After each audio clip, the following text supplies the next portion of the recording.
Hello students. आज हम C plus plus programming language के अंदर टॉपिक कवर करने वाले हैं एरे 2D, जिसको हम मैट्रिक्स भी कह सकते हैं। It is just arrangement of data in the form of rose and columns. तो डेटा को रोज एंड कॉलम्स में जो अरेंज किया जाता है, जिसको हम मैट्रिक्स भी कह सकते हैं, ऐसा 2D एरे को हम किस प्रकार से इनिशियलाइज करें, किस प्रकार से यूज करें, उनके जो मेथड्स हैं ये आज हम देखने वाले हैं। तो इस टॉपिक के अंदर हम कैसे एरे को मैनिपुलेट करें, उसको कैसे एक्सेस करें, उसके अंदर कैसे कैलकुलेट किया जाता है, ये सारा कुछ आज हम देखने वाले हैं। तो लेट्स स्टार्ट दिस टॉपिक। सबसे पहले हमने जो 1D एरे पढ़ा उसको ध्यान में रखते हुए हम उसके जो डायमेंशंस होते हैं, उसके जो अरेंजमेंट होते हैं डेटा को, वही चीज को हम आगे बढ़ाकर 2D एरे में भी यूज करेंगे।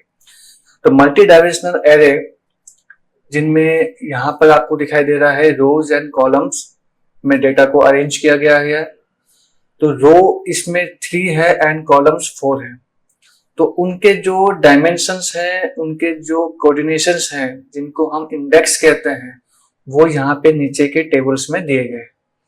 जैसे 0 तो 0 इंडेक्स पे 5 है, 01 इंडेक्स पे 6 है, 02 इंडेक्स पे 3 है। ऐसे सारे डेटा को अरेंज किए गए हैं।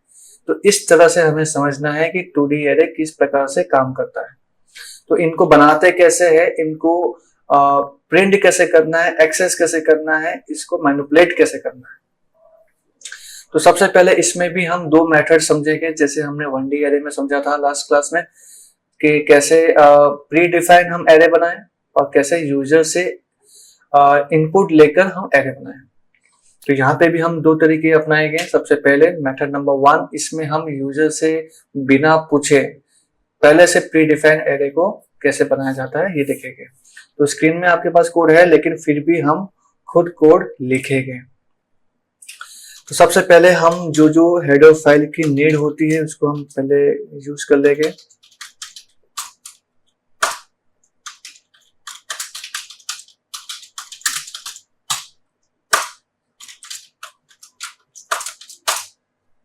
तो हम एक मैट्रिक्स बना रहे हैं जिसमें 3x4 का मैट्रिक्स बना रहे हैं, 3 रोज एंड 4 कॉलम। तो हम यहाँ पे नाम दे देते हैं ए। 2 ऐसे स्क्वायर ब्रैकेट बनाने हैं। पहला स्क्वायर ब्रैकेट ये इंडिकेट करेगा कितनी रोज है, जो कि 3 है, और दूसरा स्क्वायर ब्रैकेट इंडिकेट करेगा कितने कॉलम है, और उसको हम 4 दे देते हैं। यहाँ पे हम एक कर्ली ब्रैकेट बनाएंगे, उसके अंदर 3 टाइम्स ऐसे कर्ली ब्रैकेट के सेट बनाएंगे। क्यों 3 टाइम्स हम बना रहे हैं? क्योंकि टोटल 3 रोज है, ईच एंड एवरी रो में 4 कॉलम्स हैं। तो इसका मतलब ये है कि हमें ईच एंड एवरी रो में 4 नंबर्स लिखने होंगे।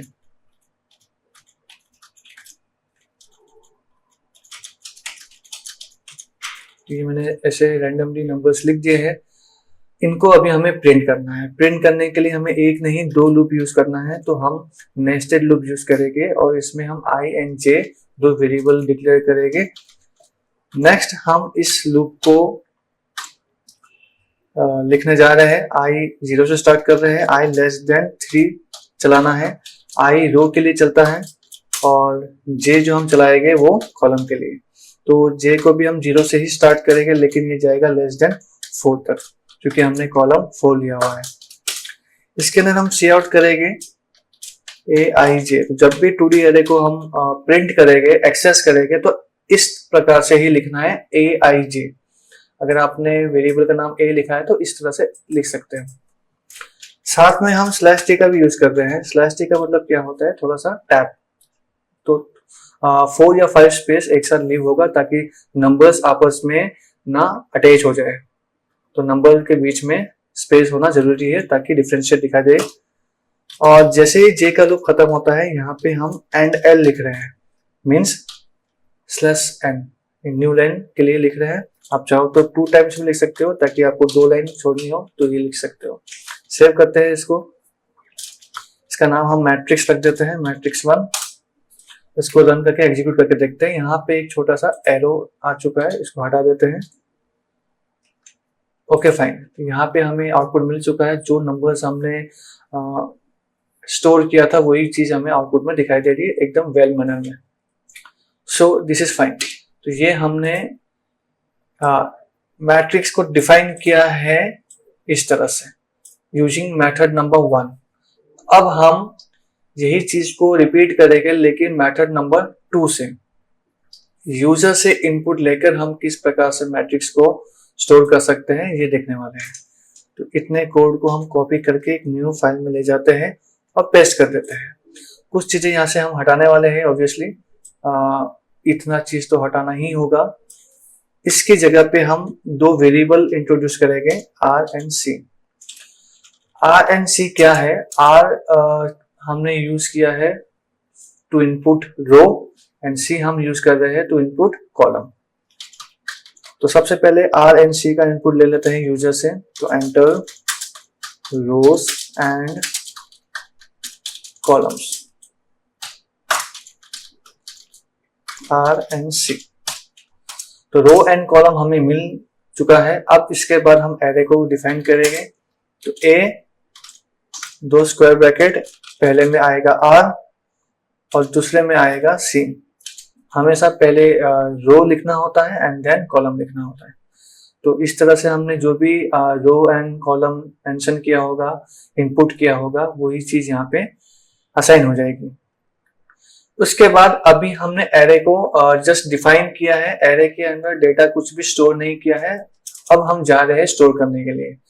तो उसके लिए हमें एक नहीं नेस्टेड लूप चलाना होगा। 2D एरे के सारे जो काम होते हैं वो नेस्टेड लूप में ही होंगे, इसका खास करके ध्यान रखना है। अब ये लूप जो हमें चलाना है आई का, ये चलेगा लेस देन आर तक और ये चलेगा लेस देन सी तक, क्योंकि आर एंड सी जो भी हम यहाँ पर इनपुट करने वाले हैं उसके ही अकॉर्डिंग ये लूप वर्क करेगा। यहां पर हम यूजर से इनपुट लेंगे वैल्यू ऑफ मैट्रिक्स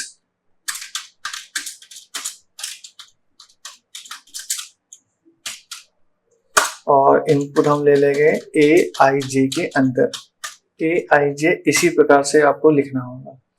अगर आप यहां पर एक लाइन भी छोड़ना चाहते हैं आफ्टर जे लूप तो आप लिख सकते हैं and not compulsory but you can write for the formatting. अब यहाँ पे after inputting all this matrix data आपको आउटपुट प्रिंट करना है और उसके लिए हम एक सी आउट लिख देते हैं, डिस्प्ले मैट्रिक्स।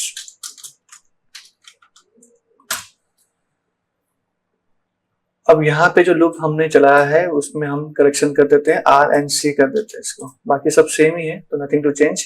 सेव कर देते हैं ये फाइल को मैट्रिक्स2 नाम से और एग्जीक्यूट करके देखते हैं।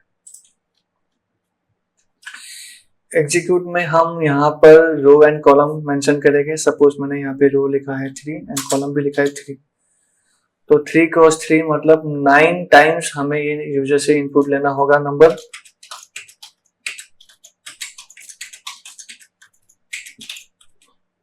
अब यहाँ पर देखो एक लाइन छूट रही है बीच में, तो ये इंडिकेट करता है कि लाइन आपका सेकंड आ चुका है, थर्ड आ चुका है। तो ये काफी अच्छा लगता है फॉर्मेट।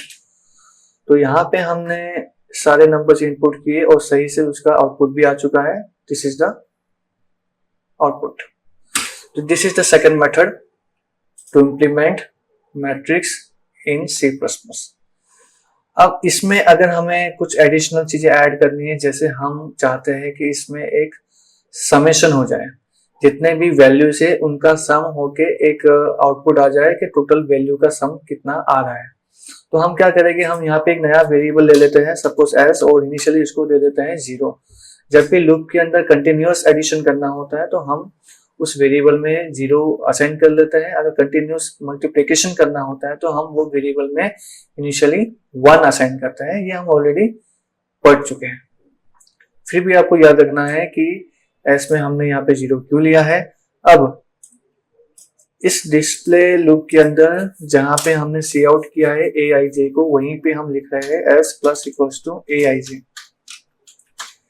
इससे क्या होगा, इससे जितने भी एरे के वैल्यूज है वो सारे के सारे एस के अंदर ऐड हो जाएंगे, सम हो जाएंगे, और फिर हम लूप के बाहर निकलते ही जितने भी टोटल सम आए हैं उसको प्रिंट कर देंगे। तो हम यहाँ पे एस को प्रिंट कर रहे हैं। सेव करके एग्जीक्यूट करके देखते हैं। यहाँ पर हम क्या लिख रहे हैं, यहाँ पे हम लिख रहे हैं 2 rows and 3 columns. 2 into 3 means 6 times number input करने हैं हमें। ये पहली लाइन का हो चुका है, ये सेकंड लाइन। तो ये रहे हमारे मैट्रिक्स और ये रहे इसके सम्स। एब्सोल्युटली करेक्ट आ रहा है।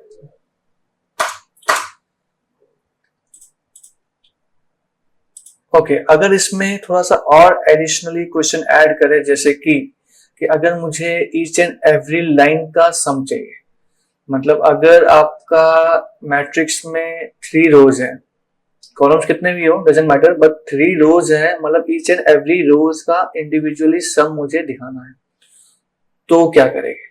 अब इसमें हम ये कर सकते हैं कि ये सम को यहां ना प्रिंट करके हम यहां प्रिंट कर देते हैं,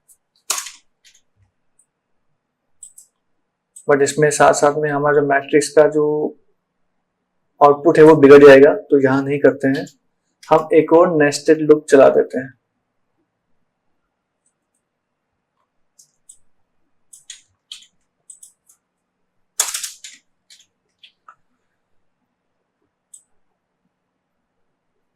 यहां पे हेडिंग दे देते हैं सम ऑफ ईच रो, ठीक है। अब यहाँ पे सम तो हो ही रहा है, क्योंकि यहाँ पे भी हो रहा था, बट यहाँ पे हम अभी हटा देते हैं क्योंकि यहीं पे कर रहे हैं, तो वहां लिखने का मतलब नहीं है। बस ये एंगल जहां लिख रहे हैं वहां पर हम इस लाइन को रिप्लेस कर देते हैं। अब इससे क्या होगा, आंसर आएगा, बट थोड़ा सा गड़बड़ भी होगा, और गड़बड़ जो हो रही है वो मुझे दिखानी होगी, तो मैं रन करके दिखाता हूँ। 3x3 का ही करते हैं अभी।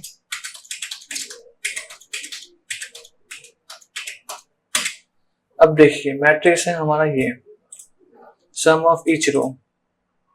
अब देखो ये कुछ प्रिंट भी हो रहा है साथ में, प्रिंट हमने शायद निकाला नहीं है यहाँ से, ये लाइन हमें निकालनी चाहिए थी, तो निकाल देते हैं। अब थोड़ा और अंडरस्टैंडिंग होगा।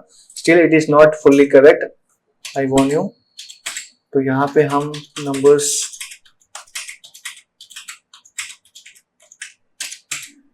तो देखिए ये मैट्रिक्स है, इसमें 3 नंबर्स का अगर हम सम देखें तो 76 आ रहा है, जो कि सही है। फिर ये 3 नंबर का सम देखें तो इतना तो नहीं आएगा, ऑब्वियसली 55 ही आना चाहिए।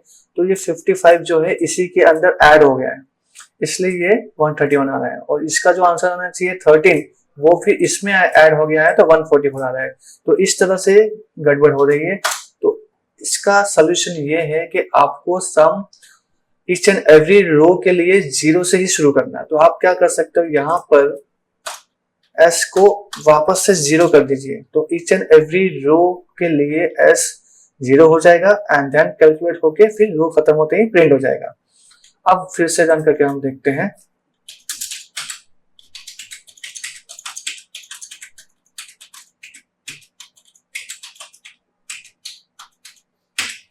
अब देखिए पहले ये 3 नंबर का आगे 53, जो कि पहले भी सही आ रहा था। अब इस 3 नंबर का जो आंसर आना चाहिए वो 137 है, जो कि एब्सोल्युटली सही है, और इस तीनों का सम भी आ रहा है। तो ये ईच एंड एवरी रो का सम है। और मान लीजिए अगर कहा जाता है कि ईच एंड एवरी कॉलम का सम करना है, तो क्या करेंगे, तो हम यहां पर आई की जगह पे ji कर सकते हैं।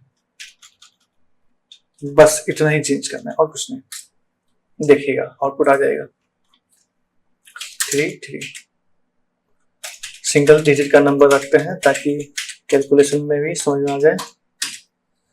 तो देखिए पहला कॉलम का सम क्या होता है, ये लाइन का देखो 2 5 0 7 होता है, ठीक है।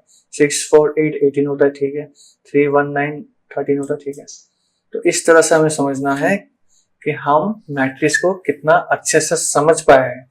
जितना आपको वर्किंग में समझ में आ रहा हो उतना ही आप लॉजिक में इसको इम्प्लीमेंट कर पाएंगे। तो यही चीज ज्यादा जरूरी है समझना। तो ऐसे रिलेटेड क्वेश्चंस बहुत हैं जो आप देख सकते हैं। ये सारे क्वेश्चंस आपको ट्राई करने हैं, समझने हैं। अगर कोई डाउट आता है तो मुझे जरूर इन्फॉर्म करना है, आई विल हेल्प यू। और नहीं आता है तो हम आगे के टॉपिक की तरफ जरूर बढ़ेंगे। काफी चीजें हैं, समझना है, काफी लर्न करने के लिए अच्छे अच्छे टॉपिक्स हम कवर करने वाले हैं। तो बने रहिएगा। तब तक के लिए goodbye and thank you.